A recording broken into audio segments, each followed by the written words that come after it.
guys. If you're new here, make sure you hit that subscribe button so you never miss what I got going on here. Today, I decided to give you guys a little bit more of a chill look, but at the same time, support my excitement of the new On the Run tour for Beyonce. Decided to give you a little blonde action in the hair, support her with my t-shirt. I am here for that tour, honey. Can't wait for it. Anywho, today's video is all about birthday parties. My sweet angel, Charlie Bear, she turned 2 last Monday, and I won't lie to you guys, it's been a bit of an adjustment, wrapping my mind around the fact that she's 2 now, but I literally enjoyed every moment of planning her birthday party. This year was a little bit more exciting to me because I knew that she would understand a little bit more about what was going on as opposed to her turning 1. She even went as far as just to learn the happy birthday song. I started warming her up to it. I started singing it to her every morning, although she thought it was her grandma's birthday because we taught her how to say happy birthday Wawa, which is what she calls my mom, last month for my mom's big birthday. So she's been saying that, but we kept telling her, no, it's your birthday, babe, it's your birthday. So I wanted to share with you guys, I'll give you guys a little bit of insight into her party and what it was and what things I focused on and made sure that I had handled just to make sure that her party went off without a hitch. First tip, my very first tip is to have a theme. With modern technology these days and with cool apps and stuff, you can't help but to come up with a cool theme. Things like Pinterest make it super, super easy. Charlie's theme this year was Tutti Frutti. I made sure that I tailored the theme to something that she loved, which is fruit, and as well as incorporated some of her other little fun things that she loves to do right now. And we'll get into that a little bit later when we talk about entertainment. But like I said, her theme was Tutti Frutti. I got it from Pinterest. Actually, one of my girlfriends found it on Pinterest and said this would be perfect for her. We did some research, started pinning some things, and then we kind of took those ideas and then we ran with them. Of course, putting our own little twist on it as well.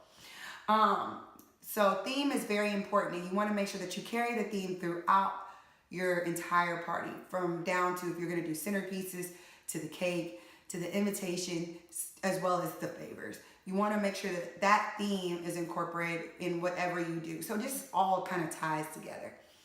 Step number 2, we're going to talk about invitations.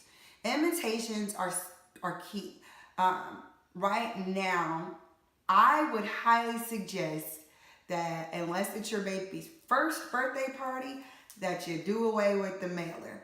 A lot of people no longer check their mail, but they do check email and they do check their text messages. So you want to keep that in mind when you're sending out your invitations, to make sure that you're doing it in a way where people can respond very quickly and they'll have it and they can put it on their calendar, in their phone, or in their planner, however it is that they keep themselves organized.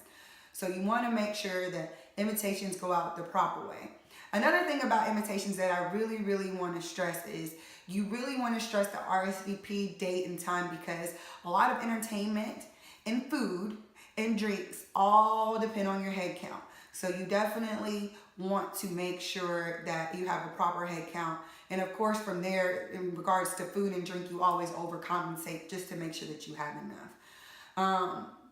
And saying that, with invitations as well, if you're inviting your child's friend, more than likely, sometimes they have older siblings. You also have to account for those older siblings as well. Feed the parents.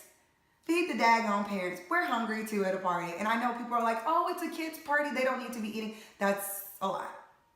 People, especially when you have your party in the middle of the day, feed the parents. Feed the parents. That's all I'm saying. Step number 3. You want to make sure that you pick the proper location for your child's party. The reason location is key is because nowadays, when you're doing the more where you're doing your party at a place, you also have to keep in mind that more than likely that place is on like you're only given a certain allotted amount of time.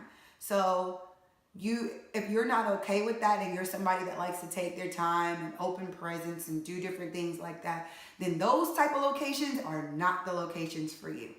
Okay, I would suggest doing maybe an at-home party, a backyard party, something at your clubhouse, which is what we did. Just something that's tailored to where you don't feel rushed. Maybe a park or something like that. Just something where nobody's counting down their watch to be like, okay, next party in at 1:30.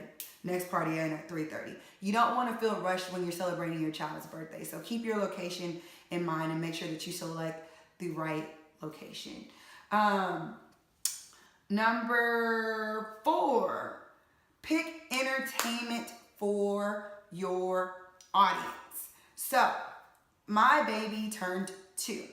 I made sure that I did not pick anything that was necessarily above anywhere between 2 to 6, I would say, as far as entertainment was concerned. I had Elmo, and I had a lady that came in and did face painting and balloon animals.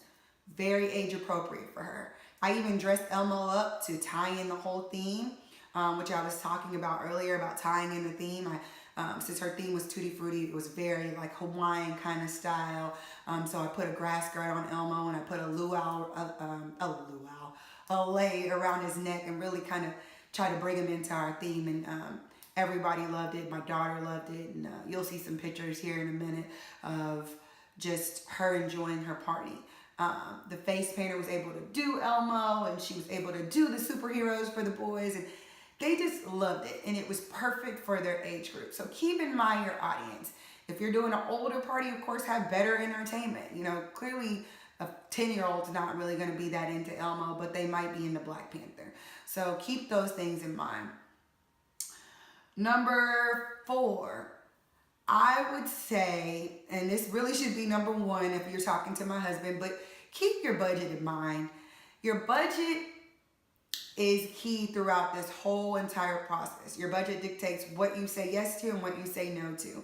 But I will say this. Once you and your spouse, or however you guys do it, once you set your budget, there are ways to get around things where you're not spending a ton of money. Use Amazon. Go to the dollar store. Go to Walmart. Go to these places where you can get more bang for your buck and without, overshooting your budget. Because what you're really going to spend a majority of your budget on is your entertainment and more than likely your food and beverages.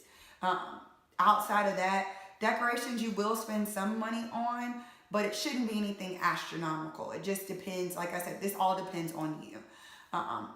But remember that you still have to live after your child's birthday party. So keep that in the forefront of your mind. I won't even say in the back of the mind. Keep that in the forefront of your mind. Bills are still due on the 1st and the 15th. Okay, here's my last and final tip. I was asked by a really close girlfriend of mine if she's planning her son's first birthday party, and she said, how do I know how much is too much? And I think that ultimately that's going to be something that you have to decide as the parent.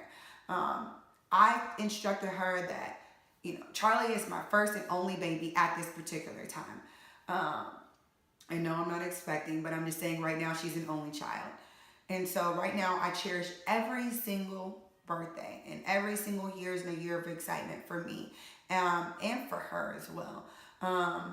And so for me, I really wanted to make it special for her because she only gets one second birthday. But in saying that, don't go crazy. You know when it's starting to get a little bit too ridiculous and you need to pull in the reins. I'm so thankful for people like my sister and some of my best friends that was like, girl, it looks good, it's fine, chill out. And you need those people in your back pocket to kind of remind you, like, although this is a special day for you and for your daughter or for your son, it's still, life goes on after this, and you still have to live after this. So, you want to make it nice, but you want to make it nice within reason. I hope these tips and tricks were helpful to you guys. I hope that you guys have an awesome time planning your baby's birthdays. I know I had a great time planning Charlie's. I hope you guys enjoyed the pictures from her party. And if you're looking to buy some extra decorations, I have plenty left over. So hit me up, DM me, whatever. I say all that to say I enjoy talking with you guys and chatting with you guys, and I'll see you in the next one.